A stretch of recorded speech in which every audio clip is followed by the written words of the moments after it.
Siapa? Allah yang mencipta. Allah yang menciptakan kita. Allah juga yang paling tahu tentang mudaratnya bergabung-gabung, ya, bergabung-gabung dengan laki-laki wanita. Bisa-bisa orang banyak melahirkan tanpa tahu dengan jelas siapa bapaknya, entah si A, entah si B, entah si C, entah si Andre tahu, anak rekan-rekan jadinya. Tahu Andre artinya? Iya. Banyak kali yang bergabung sama dia. Nah, itu bahaya. Kayak ayam lah. Ayam tengok. Ayam satu kandang tengok di mana dia? Iya, sembarang aja suaminya kan? Nah, kan nggak jelas siapa keturunan kita nanti. Siapa bapaknya. Itu gunanya Islam itu membatasi pergaulan. Pergaulan itu harus dibatas. Tidak boleh campur aduk. Kalau kamu butuh kepada wanita, jangan langsung berhadap muka, tapi min waraihi hijab. Wa iza sa'altumuhunna, surah Al-Ahzab itu. Apabila kamu ada keperluan kepada si wanita, entah minta nasi sepiring lah, lapar perut nih, minta nasi, jangan langsung masuk ke dapurnya. Minta nasi lewat anaknya lah, kayak Apis. Kami minta, lapar nih, mintakan kopi lah satu. Kami perlu masuk ke dalam? Enggak boleh. Supaya apa ini? Menjaga hati supaya tidak berhayal menginginkan, apalagi hatinya penyakitan pula. Apa penyakit hati ini? Suka cenderung kepada memperturutkan apa yang diinginkan tanpa memperhatikan rambu-rambu dari Allah. Siapa punya bumi ini? Allah yang punya bumi, berhak dia tidak ngatur tentang isi dalam buminya. Sama dengan di rumah kita. Kita punya rumah kayak ini ya. Ami kan ngajar sini, walaupun Ami ngajar ini, tapi Ami harus ikut aturan. Jangan mencoret-coret, kata Abi dulu. Jangan, siapa yang mencoret pintu ini, WC yang bilangnya. Siapa yang ini, kok kotor ini, nah, misalnya kan.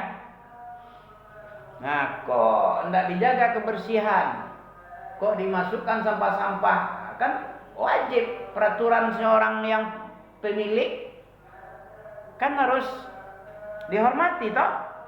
Begitu juga Allah yang punya bumi dan langit. Walillahi ma fis samawati wa ma fil ard. Kepunyaan Allah lah wa ma bainahuma.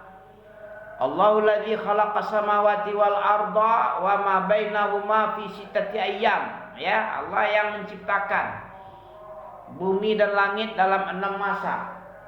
Ada itu. Lillahi ma fis samawati wa ma fil ard. Milik Allah lah. Kalau Allah punya milik, ya kita sebagai penumpang. Kita penumpang nih kan?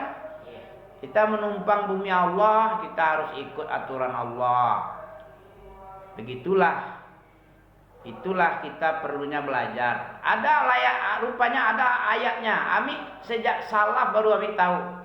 Dulu Ami kan SD, SMP, Sanawiyah, campur aduk aja. Di mana Ami campur aduk aja. Ini bangku perempuan, ini bangku Ami. Ami duduk kayak. Bahkan Ami dulu cerdas cermat. Sini Ami juru bicara. Perempuan namanya Salma, yang satu lagi siapa namanya, laki-laki ya kayak gini biasa aja. Sudah Ami lakukan itu dulu, berhayal-hayal hati-hati dulu. Ya, alangkah enaknya lebih lebih gelap-gelapan nanti nih ya. Nah, kayak gitu hati berkata-kata dulu waktu masih muda. Ngapain pula kita sok-sok suci pula ya kan? Allah aja membongkar itu. Baru tahu Ami. Kenapa tidak boleh langsung berhadap-hadapan? Nah, zalikum atharu lakum. Zalika atharu lakum liqulubihin liqulubikum wa qulubihin. Yang apa yang pertama, coba ulang baca lagi. Zalikum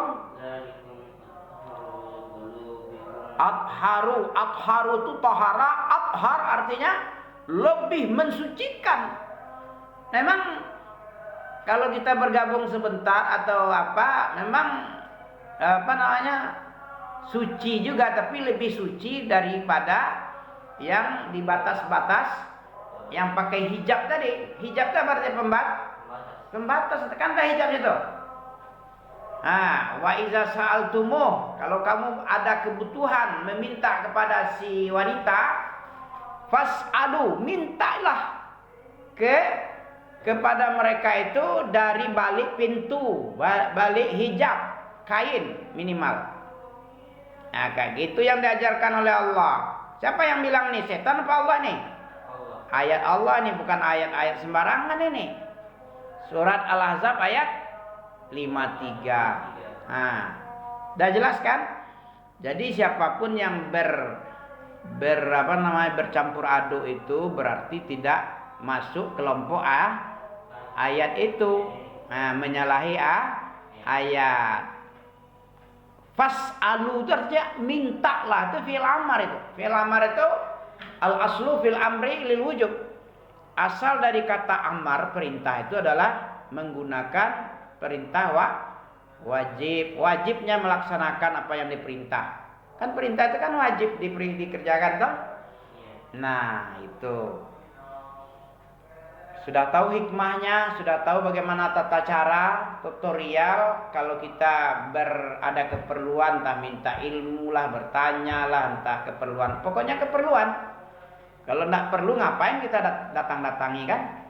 Kalau ada keperluan boleh kita meminta sama wanita, tapi dari balik hikmahnya adalah untuk menjaga hati supaya tidak berkotor-kotor, tidak fahisyah, keji.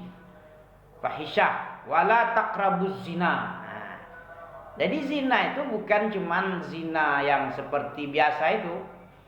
Ya, kelamin dengan kelamin, enggak. Zina itu ada macam. Ada zina kulit, zina telinga, zina mata, zina tangan, zina kaki, zina bibir. Nah, nanti dibenarkan oleh kelaminnya. Nah, itu baru zina yang aslinya. Tapi sebelumnya pembukaannya seperti itu. Nah, jadi Islam itu adalah agama yang menutup celah-celah kejelek. Itu namanya syaddu dzara'i'. Syaddu dzara'i' artinya menutup celah, jangan sampai masuk celah. Masuk lubang kecil, ya. Terjerembab dalam masalah itu. Ditutup dulu mana lubang-lubang kecil, ya, mana-mana yang membuat jatuh itu, kita tutup dulu yang bikin jatuh, yang membuat terangsang untuk jatuh ke dosa tadi, yang besar tadi, ya. Udah tahu kan yang dianggap apa pertanyaannya tadi? Iya, sesuatu yang haram hukumnya, tapi dianggap orang dia apa saja tadi? Bercampur baur. Kemudian tidak sholat berjamaah, atau tidak sholat sama sekali. Ada juga orang beranggapan sekarang tidak peduli, dia nggak puasa lagi, puasanya pembukaan sama penutupan. Tengah-tengahnya bolong semua, ya. Hari kedua, ketiga sampai 27 bolong. Terakhir mau lebaran baru puasa dia, ya. Apa boleh kayak gitu? Nggak boleh. Masya Allah. Dah paham ya? Apalagi cekor jenggot. Apalagi membuang-buang duit beli rokok, ya. Duit untuk beli rokok, duit untuk mabuk-mabuk, berjudi. Itu dosa, tapi sekarang dianggap biasa. Narkoba diperjualbelikan. Bahkan pelacuran juga dikomersialkan. Apa pelacuran? Ya, wanita malam itu. Wanita nakal. Itu haram itu. Berprofesi sebagai komersial. Macam dah ada aja pekerjaan yang lain yang halal. Itu pekerjaan keji. Wala taqrabuz zina, jangan kamu dekati zina, karena zina itu adalah sesuatu perbuatan yang sangat-sangat keji dan seburuk-buruk cara. Ya. Seburuk-buruk cara binatang itu. Jangan diikuti cara binatang. Cukup kah? Dah mandinya? Sudah ya. Berarti sampai azan apa-apa nih? Masya Allah ya. Nah, sudah paham. Apa lagi pertanyaan? Itu tadi ya. Ucapan siapa yang paling baik? Nah, ini. Dalam surat Fussilat coba tengok. Ayat berapa itu? Fussilat ayat 36 lah. Nampak? Wa man ahsanu qawlan mimman da'a ilallah wa 'amila shalihan faqala innani minal muslimin. Betul? Wa man ahsanu. Mana ya? Surat apa itu ya? Surat Syura atau surat Fussilat? Fussilat itu surat yang ke-41 itu. Setelah surat Mukmin. Dapat? Nampak? Ada di situ? Iya, belum nampak ya. Nah, ini. Ucapan orang yang paling bagus itu adalah ucapan orang-orang yang mengajak. Siapa lagi yang lebih bagus ucapannya selain orang-orang yang mengajak ke jalan Allah, menyadarkan manusia, mengikuti dalil Quran dan As-Sunnah. Kemudian tidak cuma dia ngomong-ngomong aja, tapi dia beramal soleh juga. Ya, dia amalkan apa yang dia ilmu itu. Dia berdakwah dia. Apa lagi? Dia amalkan apa yang dia ajarkannya. Jangan omong-omong aja. Dilarangnya orang campur baur, rupanya dia dapat.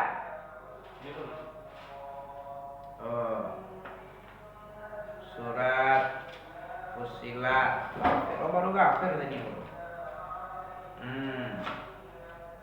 Fussilat ini dia.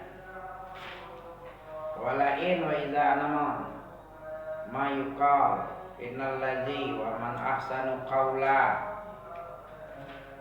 wala tastawi wa min ayat nahnu awliya.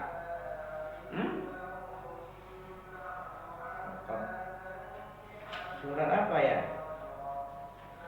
Surah Asy-Syura mungkin ini ya. Sebelahnya mungkin surat 42.